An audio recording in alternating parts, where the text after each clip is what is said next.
Welcome to the Dream Journal. From the studios of KSQD in Santa Cruz, the Dream Journal is a weekly show where we explore the power of nighttime dreams through conversations with dream experts and with listeners like you. In the house behind, the life you find is something understood. So there's all those vital A dream can be meaningful even if you don't know what it means. There's lucid dreaming, there's drawing a dream, and then there's drawing a lucid dream. But have you ever done a drawing while you're in a lucid dream? Meet Dave Williams, an artist who conjures up paper and pen and doodles during his lucid dreams. Stay tuned for a mind-bending conversation about history, science, philosophy, and consciousness. I am your host, Katherine Bell of Experiential Dreamwork, and welcome to the Dream Journal. Well, let's go right to our guest, Dave Green. Thanks so much for joining us from the UK. Glad to have you here. Hello, Katherine. Thanks for having me. Excellent. So Dave Green is a London-based artist who creates simple line drawings in his lucid dreams, which he recreates upon waking up. Lately, he has been experimenting with giving his pen and paper to other people in his dreams to see what they create. His book is Doodles in the Dark, an artist's guide to lucid dreaming, and you can find Dave at dave-green.co.uk. Okay, so why doodle? Like, what is this about? Lucid dreaming. Lucid dreaming. Okay, lucid dreaming is a state where you know you're dreaming while you're dreaming, and it's kind of a goal for a lot of people who are in dreams because it is very exciting. I've had a few myself over the years, maybe a dozen or two, and I usually just stumble into it, and it is a very exciting state. So I can see why people like to lucid dream. And maybe actually, before we even get to doodling, why don't you tell a bit about how you started with lucid dreaming? I understand it was back when you were a child. Sure. Yeah. So, my journey with it is, I think, quite similar to a lot of people that have lucid dreams fairly naturally. As a young child, I used to have nightmares, and I kind of taught myself to lucid dream, although I didn't know it was called that at the time, to handle these nightmares. So something bad would be happening in the dream, and I kind of figured out that if I sort of held my breath or did things like this, I could sort of wake myself up from the dream. I realize, this is a dream, and wake myself up. And then at some point I thought, well, if this is a dream, then why? I don't need to wake up. I can kind of stay in the dream. And then I figured out you could kind of change things and kind of influence the content of the dream. And then years later, so that was just sort of a normal part of my dream life that happened every now and again. And years later, as a teenager, I heard the term lucid dreaming, and I recognized that as the thing that I experienced, and was like, okay. Did a little bit more research, realized that you could do techniques. So I started sort of employing them to sort of build on my natural ability and had them more often. And and I was studying art at the time, and it just seemed like a natural idea to try and put this lucid dreaming together with the art. But when I tried to depict my lucid dreams, it was always really disappointing because it never did it justice. So instead of depicting my lucid dreams, I would start making artworks directly in the lucid dream. So I'd be in the dream, find a dream piece of paper and a dream pen, and then create a drawing in the dream, and then wake myself up and then make a copy of that drawing. Okay. And so, the mostly what you create are doodles, not like complicated pieces of art. I've heard, and you tell in your book some stories about artists who actually see full-fledged, landscapes or whatever, imaginary scapes, and then they wake up and then they create that. But that's not what you do. You do what you call doodles. Why is that? What's that all about? So, why is it doodles? So I think like what I really get a thrill out of is this idea of trying to make the waking life artwork as similar as possible to what I saw in the dream or what I created in the dream. So I like to make the images quite simple, so I know I can recreate it faithfully upon waking up. Of course, there's still lots of stuff I don't remember, but I think it's I find that idea quite thrilling. Whereas if it's something really complicated, it would be much harder to do. Right, right. Well, then I guess the goal would be to create the art in waking life, whereas you're kind of interested in exploring this relationship between you and the dream characters, the dream, like, because then one of the things that you spend some time doing is actually conjuring up pen and paper in the dream and handing it to another character and have them actually create a drawing. How did that occur to you to do that, and what's come of that? So I think I may have, I can't remember if I'd done it beforehand or not, but my main investigations into that were I did a study with a dream scientist called Antonio Zadra, who you may know, I know from the him. University of Montreal. And he is really interested in dream characters. So he encouraged me. We did a collaborative study together, basically. So I would go into all these dreams. I think I did it around 30 times. And I would come across a dream character. I would give them the pen and paper and ask them to draw. And they would do a drawing, I'd recreate it. And then I sent those to Tony over a series of years, along with the dream reports. And then he kind of wrote up a paper, sort of a phenomenological study of those dream character drawings. And like, since doing that, that's become one of my favorite things to do, because it's, I mean, when you do what might not have been obvious from my initial explanation, when I do a drawing in the dream, I'm conscious of my intent to create a drawing, but I don't know what it's going to look like. It's always kind of surprising. Like, I might draw just a circle or a simple shape, but then lots of other stuff just appears on the page on its own. So it's kind of out of my control what it's going to look like. But that being said, you can influence it a little bit. But when you get a dream character to do it, then it's really out of your control. You have no idea what it's going to look like. Okay. So so that's always a really interesting thing to do. Okay. Now there's in the book that you shared with me, this Doodles in the Dark, you show a bunch of pictures that you drew yourself in a dream, and then other pictures that characters in the dream drew for you. And they often look very similar to my eye, but with the exception that the other character dreams, the picture tends to be upside down.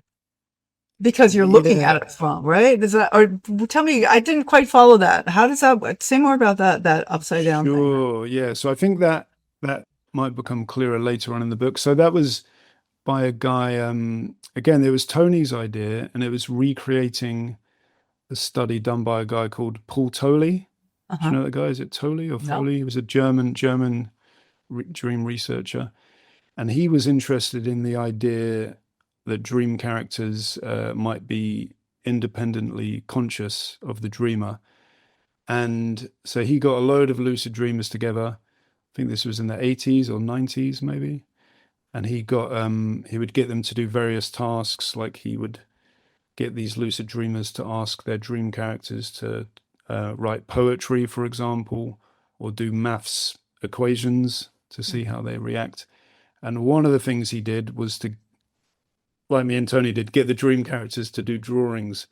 But it was not, in that case, it wasn't for art. It was more in the context of the science experiment. So it is a bit tricky to understand. So what his idea was, you would go into a lucid dream, meet a dream character, and if you were looking at this dream character head on, like if we're sitting on a Zoom call now, right, we're kind of across each other on a table, a virtual table. And if you were drawing right now, if you were drawing a tree, for example, if I was to look at it from my vantage point opposite you, it would look upside down, right? Right. And Paul Tolley's idea was, if that happened in a lucid dream, it might suggest that the dream character had their own vantage point on the dream. And to be honest, that was Tolley's idea. To me, that doesn't that kind of just says that the dreaming mind is capable of conjuring something in line with our expectations. So Right. yeah, that was his thing rather than mine. Uh-huh. And that might become clearer later on in the book. But it's still, it's still interesting. And Well, there's like, I will, yeah, but so then, I mean, so the character draws a dream and then hands you the piece of paper. And then when you wake up, you draw at what he handed it to you. Is that how that works? Okay. exactly, yeah. But they do. You're right. They do look the same as my drawings, and Okay. that's someone when the paper got peer reviewed, someone brought that up like, oh, these look like your drawings, and it's like, yeah, I wish they looked different. It would be more interesting if That they would were be interesting. one's an oil painting and one's this, one's that. But yeah, they do pretty much always look like that. But the way I would say that is the reason why is because, I mean, the dream character's doing the drawing, but because lucid dreaming is such like a two-way thing, right? It's like almost like perceiving things in a dream is it's hard to explain, but the dream character makes it, but I'm still looking at it with my eyes, right?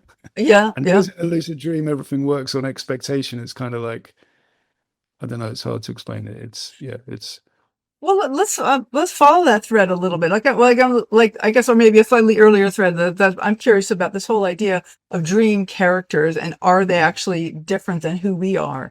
And with sure, your, sure, sure. this I think is like one of the big questions about dreaming is there like some kind of outside influence that is populating some of our dreams, or are they all like parts of me, the parts of me?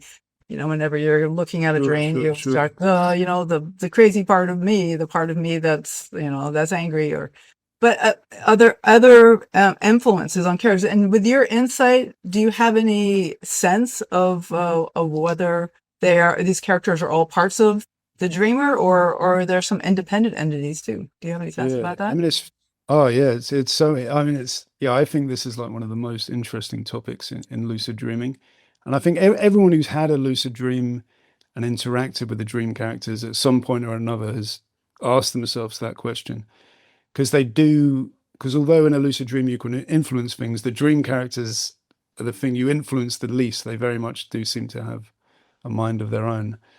But I mean, ultimately, it's like a philosophical question, isn't it? Ultimately, you can never answer whether they're conscious or not. But I think I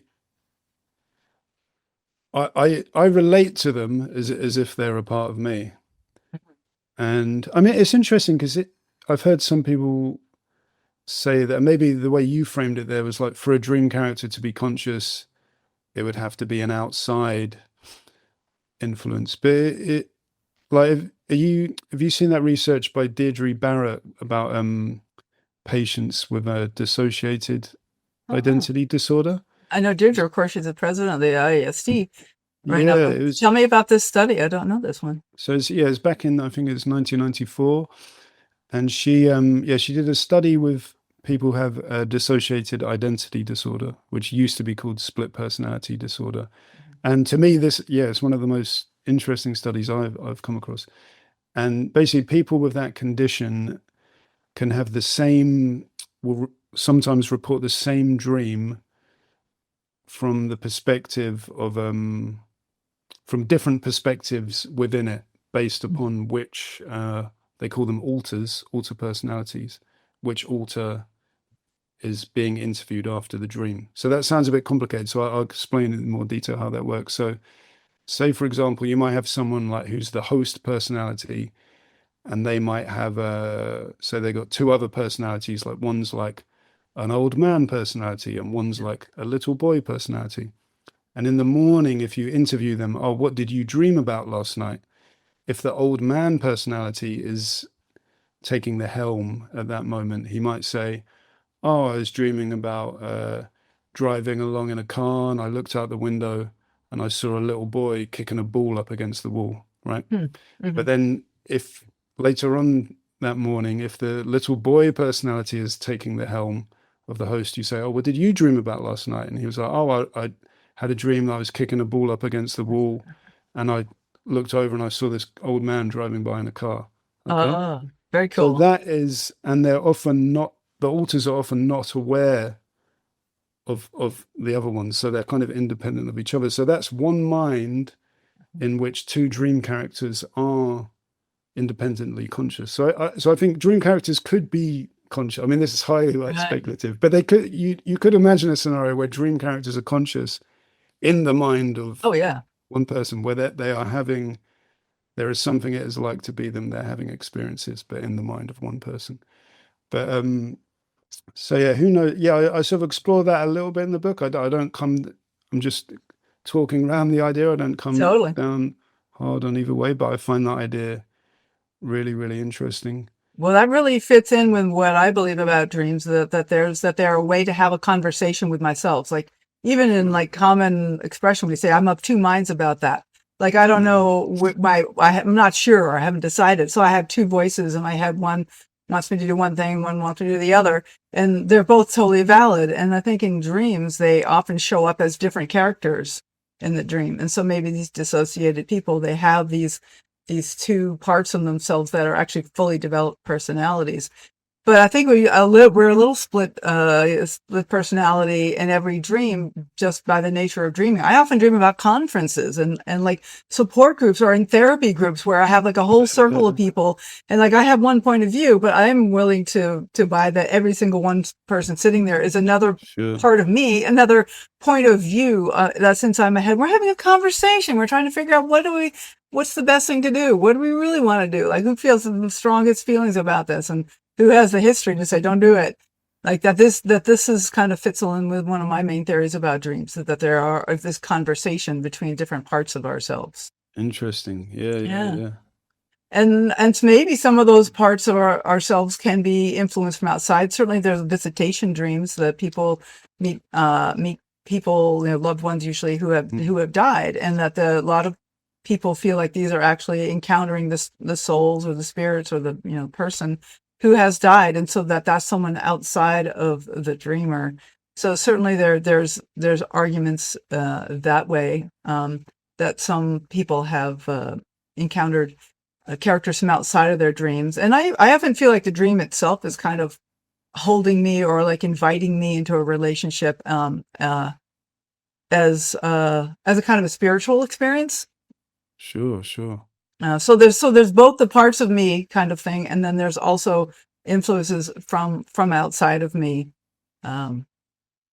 Yeah, so this is a long way from Doodles, but this is great because this is like the very interesting stuff, like the whole conversation about consciousness and about whether consciousness and matter are separate or not, or whether they're interacting. Because like the Doodles, you interact with all the different characters in the dream. Because another thing that you do as part of your book is do dream portraits, that you draw someone's face in the dream. Or then I think, why don't you tell us about the technique that you just discovered about holding up the piece of paper, like to make a dream portrait? Yeah, yeah, sure. So so that's one of the main things I do. I meet so I'll meet specific people in my lucid dream. People commission me to make a portrait of them. So I meet the person in my dream, and then I create a portrait of them in my lucid dream, which I then recreate. But because it's a dream, nothing works like you'd expect, and they look nothing like people. Sometimes they might have like a little face on them, but usually it's kind of abstract, or sometimes there won't be a face at all. It'll be sort of words, objects, stuff like this. And I like to think that, that might be based around sort of unconscious associations I have with that individual, right? And so the way I do it, because if you tried to draw, like if I was to draw a portrait of you now in waking life, I would look at you and then I'd look at my piece of paper and look back and do, but because in a dream everything's changing so quickly, if I was to try and do that in a dream, by the time I look down at my piece of paper, it will look different, and then it just wouldn't work. So I just invented my own way to do portraits in lucid dreams, which isn't the way, it's just a way that I thought would be fun. So I get the piece of paper, I hold it up to the person's face in the dream, and I kind of will the paper to become transparent. So it's a bit like a camera, so I see your face through the paper in the dream, and then expect to see a drawing on the surface of the paper, and that appears. And then I recreate that when I wake up. Mm. Okay. And so do you you say specific characters like people you know in waking life or historical characters, all that, I guess. Yeah, so I started off just doing it for friends, and then yeah, and people would contact me online, and I'd do it for them. Yeah, I haven't done. I think I've maybe done a couple of historical characters, but not, yeah, not loads. Uh-huh. Okay. But I've done that And in the book a bit. I've got historical characters to do drawings for me. I did uh-huh. that in the book a bit. Yeah. Uh-huh. Uh-huh. And then what was the way do you show these portraits to the people you know in waking life? Um I mean, what do they think? Do they resonate with some of the features? Because as you say, they're not representational always. Sometimes there's a facial kind of sense. Do they make sense to the people in any certain way? Yeah, so people, yeah, people want to read stuff into it. I'm very like with all my drawings, I like when I just do them myself and the portraits. I for most of the time I spend surprisingly little time interrogating them for what they mean, which sometimes people find frustrating because inevitably they want to be, what does this mean about me? And I'm just like, it's art. I don't know what it means. And because yeah, it's funny. People do definitely. I've been making a video about this today, so it's very much in my mind that with doing those portraits, people inevitably, in retrospect, inevitably people treat it like a kind of psychic thing. Whereas I never really saw it like that. I just saw it like a just a cool idea that's just an art project, you know. But but quite a few people do see it that way, and but yeah, all I can say, I just make them and say, you know, it's open to interpretation. Yeah. Okay. So before we have just a few more minutes before we go to the break, and I wanted to ask you about your experiences of meditating in dreams. I Oh thought yeah. that there was some fascinating information about that. I know that's the sort of gold standard of what to do when you're lucid dreaming, because we have sex, we can go fly, we can go talk to the monsters, we can do all kinds of things. But I look in the mirror, look at your hands, and all kinds of different things you can do. But you describe in the book, and I know it's a practice of Tibetan Buddhism, of Tibetan dream yoga, I guess they call it dream yoga, Yeah. of actually meditating in a dream. Now, do you meditate when you're awake? You do have a Yeah, meditation practice, yeah, yeah. I meditate when I'm awake, and yeah, so and then I just do the same thing when I'm dreaming. Are Uh-huh. we waiting to come back from the break, or shall I keep No, talking? why don't you go ahead and Oh take yeah, a yeah. few minutes and talk about it now. I think it's very So fascinating. yeah, so that's yeah, so it's like my favorite thing to do when I'm not doing the dream art stuff. I do, yeah, meditating in my lucid dreams. So yeah, I just do it like I would in waking life. I just quite find it. I actually sit on a chair, and I still do that in my lucid dream, which is totally not necessary because I probably could cross my legs in the dream if I wanted to. It's just force of habit. So I sit on a chair and just kind of follow my breath. And I don't know what I should say. This is just, I don't know how much this aligns with like the official Uh-huh. practice of dream yoga because there's not much information out there really on it. Just to say you're aware of your breath when you're dreaming, I don't know that I've ever really noticed that in myself. This might be interesting. Just to even notice your breath while you're dreaming. Yeah, yeah, you definitely could because you could. I think that's one way to wake up from dreams that I do anyway, is hold my breath Yeah. Okay. because it does. I believe it actually. If you hold your breath in a dream, you hold your physical breath as well in your physical body, so it can wake you up. So it sort of mirrors it. So yeah, I kind of watch my breath and yeah, and just sort of just try and have a sort of detached attitude to the dream surroundings. And the way I think about it is if you're meditating in waking life, you're trying to have that kind of detached attitude to your thoughts, right? Just watch them Yeah. go by. Mhm. But when you're in a lucid dream, the environment is your is your thoughts, right? Right. So you're having kind of a detached attitude to the environment, and it does kind of like give way and kind of settle down after a while, and the dream kind of fades away. But I've found for me personally, I don't know what it's like for other people, but the dream characters quite often put up a bit of a fight, and they'll try and kind of get my attention. Usually by I don't really have nightmares generally, but when I do this, the dreams get quite scary because it's almost like the way I interpret it is the dreams trying hard to get my attention, right? To try and keep me within the narrative of the dream. And I guess the best way of doing that is to scare me. It's quite effective. Uh-huh. But I try and just keep my resolve and try and sort of meditate through that. And then I sort of end up in a sleep paralysis type state sometimes, and that can get quite dark. And then basically by doing it, you just lots of new dreams keep popping up. It's like another dream, and you kind of meditate through that, and then another. So it's almost like rather than thoughts drifting through you, it's sort of whole dream worlds are like popping in, and you just sort of like trying to keep sort of meditating through them, basically. And it's tricky because you get sort of pockets in there of like a very deep meditation and kind of like a blackness. Some people call it the lucid void, and which is kind of deep meditation. But on top of that, the dreams you're meditating through, in my experience, is also, they're all usually quite powerful in their content, like very archetypal, I guess what Jung would call big dreams. Mm-hmm. So that's like gods and like, what do you mean by archetypal? Just to say, like, it's not necessarily so much the actual content, but more the feeling. I guess when you were saying at the start, it's they feel deeply meaningful, even if I was to describe it to you, but they might sound kind of ludicrous. But I mean, that's dreams for you, isn't it? But so they feel very deeply meaningful.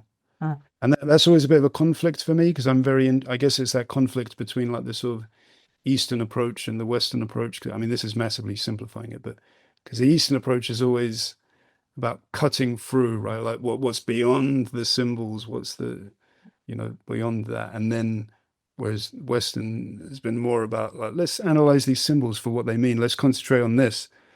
And it's sort of like because kind of both of those things are interesting. I don't know. So that experience is, I don't know. I'm still figuring out, but they're absolutely fascinating. That is very cool. Well, thank you. Thank you. This is Dave Green, and we're talking about doodles in the dark, drawing in your dreams. So having a lucid dream and then making a drawing in the dream. Our guest is Dave Green, and you can find him at dave-green.co.uk. And I will let you know that the Dream Journal is broadcast live from the KSQD studios in Santa Cruz and co-broadcast in San Jose by KCXU. And we are podcast everywhere. You are listening to the Dream Journal. I am Katherine Bell of Experiential Dreamwork. People all over the world, like our guest from the UK, are interested in their dreams. If you would like to help us nudge the algorithm to help spread interest in dreaming, please subscribe to the Dream Journal on your favorite podcast app. And thank you so much for your generous ratings and reviews. And thank you for sharing episodes on your social media. It all helps us all. But really, most importantly, please consider telling your friends about the Dream Journal. You might just find your next dream sharing buddy, and this show is all about sharing dreams. You can follow the Dream Journal on Instagram, LinkedIn, Facebook, and YouTube by looking for @Experiential Dreamwork. Our guest today is Dave Green, and his book is called Doodles in the Dark, An Artist's Guide to Lucid Dreaming. And you can find that anywhere. So we have our guest today, our second guest, Max is here, and I'd like to start to talk a little bit about the history of dream drawing. And I love this section in your book, Dave. I wonder if you could talk a little bit about some of the really ancient examples of dream drawing. So many people, when they look at the history of dreaming, they start with Freud. Like, that's the first thing they talk about. But you went back to some Native Americans and and then even talked about the cave paintings at a place called Lascaux, I believe you said. Yes. Could you talk a little bit about those dream paintings and how long ago they were and how we think they're probably dreams? Sure. Yeah, you're really testing me now, because some of those facts I don't remember, but they're very old. Let's say they're very old. About like 10,000 from 50? 40. Oh, younger. Yeah, more like 40, 50,000. Yeah, okay. And I mean, it's one of those things. I think the cave art stuff, people, because obviously we're never going to know exactly where they came from. Everyone takes their pet theories and kind of projects it onto them. But one of the theories is definitely that they came from dreams. I mean, they look very very strange. So they came from some sort of altered state of consciousness. It possibly could be dreams. And yeah, so I go all the way back to that. And then in the book, I kind of play around with it a bit because I kind of I kind of lace through the history of dream art my own lucid dreams. So I then tell the story about the cave art, and then I have a lucid dream where I go to the cave in my lucid dream and look on the walls and then recreate what I see there. So yeah, I think it goes cave art, and then I talk about ancient Egypt a little bit, and yeah, The some sort of Sphinx, uncovering the Sphinx. the Sphinx, yeah, and there's a big tablet there with a dream on it, and what else is there? And then yeah, the romantics I talk about, symbolism, surrealism, and yeah, that's my And brief history of dream. as I recall, you mentioned something about the Australian dream time, the whole concept Oh yeah, of dream time. And that's something I know that Max is very interested in all this kind of. So what questions do you have for our guests? Well, I've been researching the cave paintings for a long time too, since I was a little kid, actually. oh And wow, what I've heard from this guy named Lewis Williams, I think is his last name. It's a hyphenated name. He has this theory that the walls of the cave were like somewhat like a membrane. They've been installed as a membrane to an altered state of consciousness, and that people would go into these caves down to the darkness and into the depths of the thing, maybe oxygen deprivation a little bit, and they would be having like a sort of a shamanic type experience where they would go out down there and deprive themselves of everything and become sort of receptive to the spirit world. We've made possibly even psychedelics. Oh, they might have had psychedelics. Yeah. The psychedelics might not have been there. They might have just been the deprivation that they were experiencing. Mm-hmm. And that they would look on the walls and they would see this stuff in the walls because there's texture on the walls. And they would draw, and they would then use that to bring out the art that they wanted to see, they were going to see in their visions. It's a very interesting theory, I thought. Yeah, that's interesting, definitely. Yeah, because I guess if it's like low light, you're going to start seeing stuff, and yeah, very interesting. Yeah, that reminds me of, was it Michelangelo that he'd look at like a wall where there'd be like stains and cracks on the wall, and he'd see a picture, and that kind of reminds me of that. Yeah. Anyway, that whole theory came out pretty interesting to me. I thought I'd bring it up to you because also you said you're a lucid dreamer too. Oh yeah. And so, like, when you're lucid dreaming, do you find yourself fixed as you are in your waking life, or do you find yourself altered from the waking life sometimes? How do you mean, like my body, or? Yeah, your body, your limitations, whatever you have.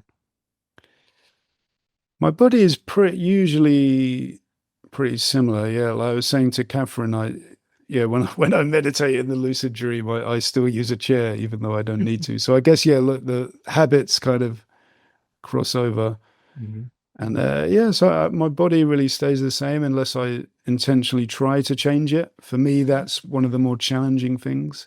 In the book, there's a bit where I talk about I tried to transform myself into a bird. And but it wasn't very successful. I had this idea like I'd turn into a bird and I'd like feel like a bird, but I just felt like someone wearing a bird costume, and it wasn't very successful. Well, listeners will know Max. Go ahead. So that's what I was just going to say. Listeners know that Max had heard this conversation before. That he lucid dreams pretty much in every dream. He's always aware of his dreams, and this is kind of an unusual. That is so fascinating. Yeah, when you said that, I was like, I want to hear more from this guy. That's So every dream, pretty much every dream. I mean, there's a few of them that I wonder if I was lucid in it or not, but they're very few. So anyway, so when I'm dreaming, I can't change myself into something anymore really easily. But if I appears something in a dream, I might not be myself. I might be an animal of some kind. A dog is a very good one for me, like recently. And do you feel different when you're a dog? A little bit, yeah. You feel like a dog itself, not just wearing a dog suit. Not just wearing a dog suit, no. But do you feel like dog thoughts, or is it more like you feel your body feels totally different? My body feels different. Yeah. Yeah, my brain, I could still think like I'm a human, sort of, more or less. But my perspective feels natural to be running on all fours. have you ever had a dream where you felt like, not necessarily an animal, although it could be an animal? Have you ever had one where,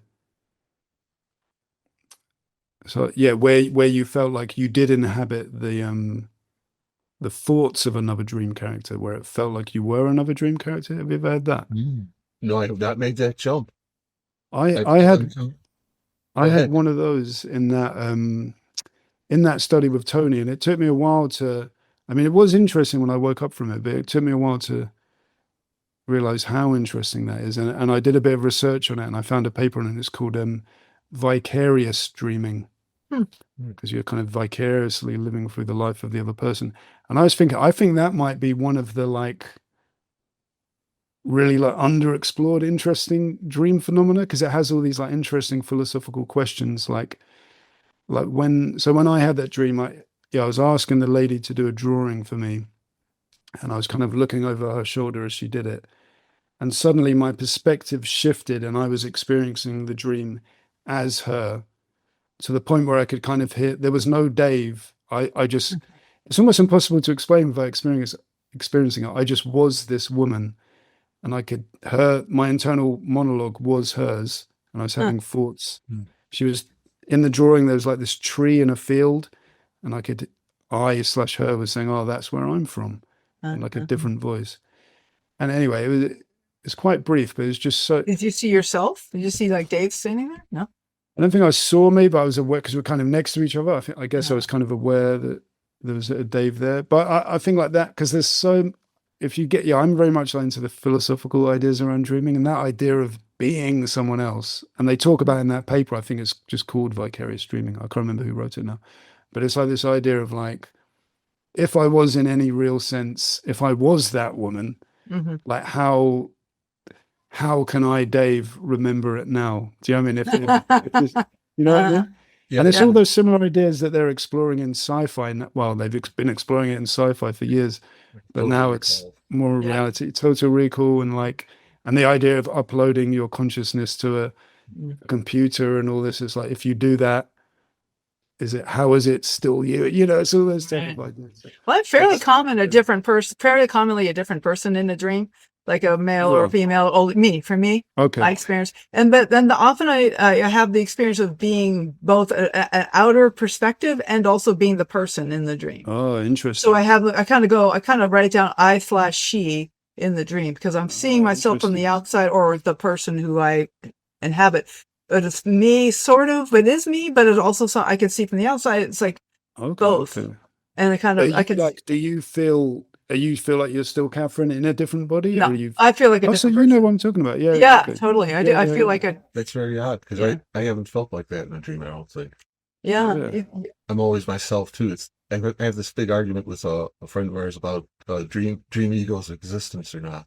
Yeah, I think for me, I don't see a dream ego, a separate dream ego for myself. Whereas I often have very different perspectives in my dream, and so it's interesting the variety of so dream you know experience. all about it then. Yeah, you know all about it. That's interesting. Yeah, but how like do you dream ego mix?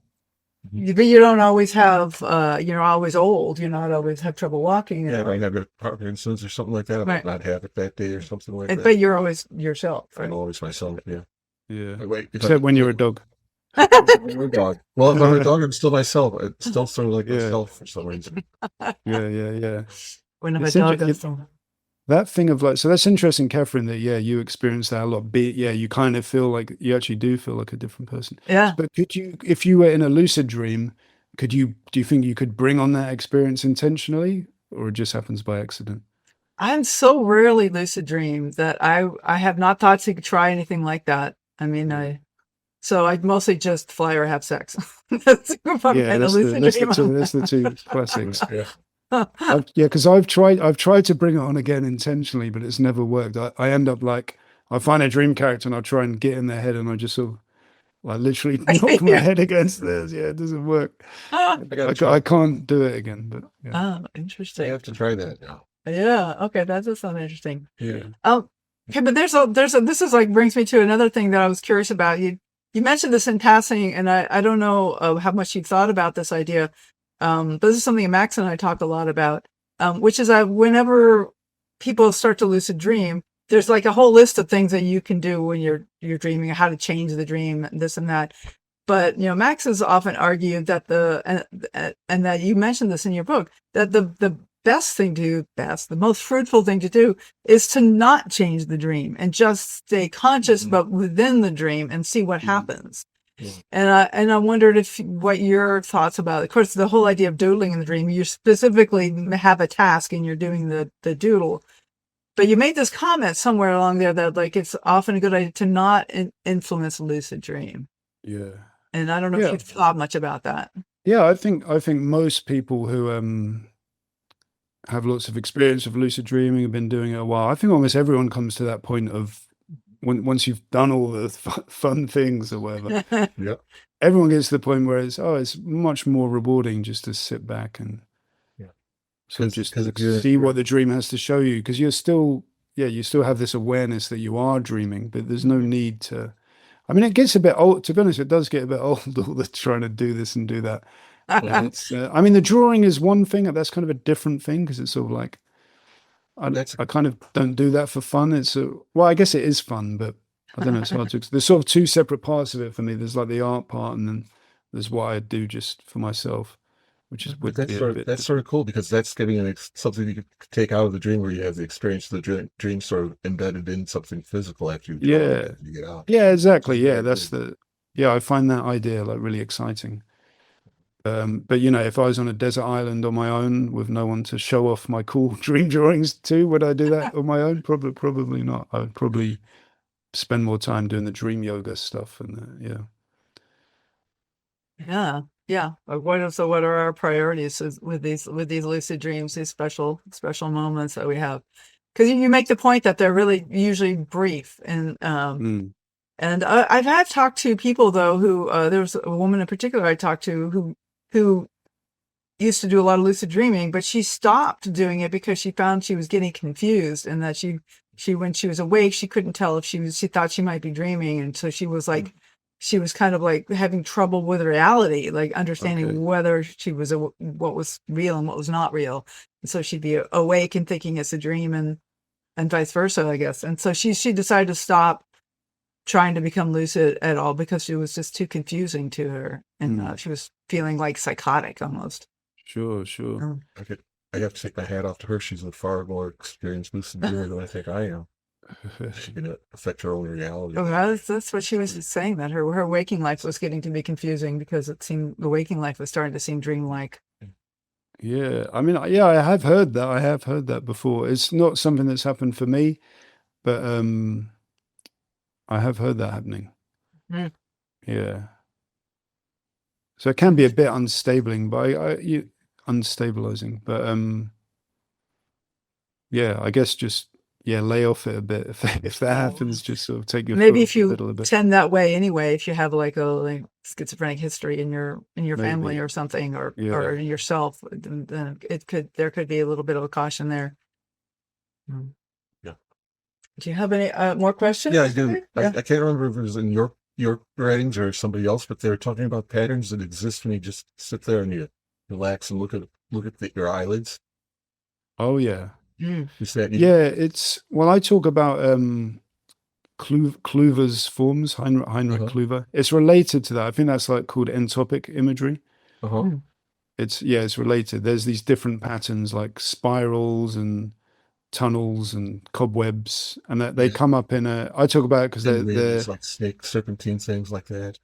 There's a few different ones, and I talk about in relation to altered states of consciousness. They turn up in like psychedelic experiences and even migraines and stuff like this. So I think it's related to the images on you when you have your eyes closed. I'm not sure if it's identical, but there's some theories that they're related to the brain, like the functioning of the brain, like patterns in the what's the word for it? Is it endogenous? Endogenous, or like the inherent. Yeah, to the brain itself. So that's quite right. That's quite well, I mean, I guess our eyes actually have like cones and rods, and it's actually pixels basically, that we don't have like a single analog screen that there's individual cones and rods that detect the light, and so maybe having seeing a pattern. Because like when you close your eyes, like even right now, I can see like little speckles of red and black and yellow, and it's not like all one color. And if I watch that, sometimes when I'm trying to meditate, I'm not a very accomplished meditator, that I kind of pay attention to those things, and they're different in each eye, which is distracting. But they're like, so maybe I'm seeing some of the pattern of my eye, of my photoreceptors. Yeah. Mm-hmm. I have one more thing to share with you. Yeah. So you do the stream art stuff, and I've done something very similar to it just recently. I had a dream where I was back contracting again, and I walked into a room, and there was a very archetypal customer for me, this guy that I knew in San Leandro, sort of. And he had a wall. He had a very well-decorated room, and he had a wall that was all this vertical split lumber that had all these carvings on it. He thanked me for doing it, and asked me how much he owed me. So I thought to myself, well, I did that. Okay, so I looked at it pretty well. Then when I came out of the dream, I thought about it, and I went, I should do that. So I did do it. And so I actually saw it in the dream, came out, copied it, more or less, on the thing. But not exactly, because it was a whole wall, and I was not going to do a whole wall. Sure. So I did a little bit of one. But also, the subjects in the wall was another dream that I'd had. Huh. Oh. And you saw that in the dream, the reference to the previous dream? Yeah. Oh, interesting. Yeah. I actually really often dreams that you could remember, or it was more like just the knowledge that, these are previous dreams? Well, I can remember it. Yeah. Oh, cool. Yeah. I have certain landscapes I go back to, and I see different parts of it in different dreams over the years. Oh, nice. And then for the odd patterns too, like, we have a lot of redwood and pine up here. When you strip the bark off, you get these little bug paths underneath there. You sit there and stare at those things long enough to convince yourself you've seen it before. But I'm a little bit skeptical about that. But I think the endogenous stuff is pretty cool. So you have made art from your dream of something that you made in the dream, and then we came in the other room. And that was when you showed at the art reception at the art show at the Festival of Dreams, right, in October. Yeah. Nice. I never realized that's kind of what you do, Dave. Take the art back. Yeah. Well, maybe you could make an intention, Max, about creating something in your dream, and then. I think so. I do think I need to whip out that pencil and paper you get out there. Hand it off to some people and see what they come up with. Can hand them a chisel and a screwdriver, piece of wood. Yeah. Whatever art form you do. Okay. Any other questions, Max? Nope. Okay, this is great. Dave, do you have anything else you want to discuss in the last few minutes of the show? Anything that we haven't touched on that you'd like to bring up, or? Yeah, I guess, well, we've mentioned the book lots of times, haven't we? I guess that's, I should plug that. It's coming out on May 14th. Although, frustratingly, I'm not sure if we discussed this, but my book deal is only for the UK. So, but maybe we could, what I've decided to do is, if people in America would like a copy for now, what they can do is email me through my website. So that's dave-green.co.uk. And in lieu of me getting an American deal, which might take a while, you can just email me and I'll do your signed copy, and we can sort it out on there, and then I'll post it. So then you can get a signed one. Yeah. Okay. If anyone wants one. Yeah. That's great. That sounds wonderful. So it's not going to be like on, I hate to say, Amazon. It's on Amazon, but only the UK Amazon. So you could, if you wanted to, in America, you could buy it off the UK Amazon, but the shipping's quite expensive. So my point is, if you're going to do that, you may as well get it off me, and you'll get a signed one. So it will be a bit expensive, but at least it'll be signed, right? Okay. Yeah. Yep. That's good. All right. That's excellent. Thanks, Dave. And what is your future? Do you have any plans? What are you looking to do? Is it either in your dreams or in waking life? Because I've also understand that you're a comedian. Are you going to go back on the stage and do some stand-up comedy? Yeah, so I haven't done stand-up for a while. I kind of transitioned from a stand-up comedian into doing this lucid dream stuff. But yeah, as the book's being released, I've got quite a few live talks coming up in London. So sometimes they're a little bit funny. So I think that will maybe the two things will kind of merge again. So do live talks about my lucid dreaming art that might be a bit funny, but I don't know if I'd call them stand up, but it's still that live performance, scratching that live performance itch, let's say. You did some stand-up comedy in your lucid dreams, I suppose. People have suggested that. Yeah, it's I'm not sure. The jokes are often so strange they don't necessarily read as jokes, but it's and an invitation to your cafe where you're performing next, and I'll show up in your dream. okay, yeah, I'll see you there. Yeah. Some mutual dreaming, excellent. So, Dave, do you have any last-minute thoughts or encouragements for our listeners? Yeah, I guess if anyone wants to experience lucid dreaming themselves and they haven't really tried it yet, I guess the main thing that helps me out is just to be really excited about it. Just go to sleep thinking about it and thinking about what you want to do, and often that can be the way. A lot of times people, the first time hearing about lucid dreaming will have their first lucid dream. So if that's you, good luck. Hope so. Wonderful. Thanks, Dave. Great having on the show. Thank you. All right. Well, thank you all for listening. The Dream Journal is produced at the studios of KSQD in Santa Cruz, and we are live every Saturday at 10 a.m. Pacific at ksqd.org. The podcast is released on the Monday after the show. It spreads interest in dreaming when you subscribe, rate, and review. I am Katherine Bell. You can find out about my dream coaching practice at experientialdreamwork.com. You can email me at Katherine@ksqd.org. Follow Experiential Dreamwork and hashtag the Dream Journal on Facebook, Instagram, and LinkedIn and YouTube to keep up with the shows. I'd like to thank Rick Kleffel, engineer and music creator. Audio editing by Suki Wessling. Phones by Eric Nelson. Intro and outro pieces are both by Mood Science. And tomorrow morning when you wake up, take a minute to write down your dream and bring it to the next Dream Journal. There's a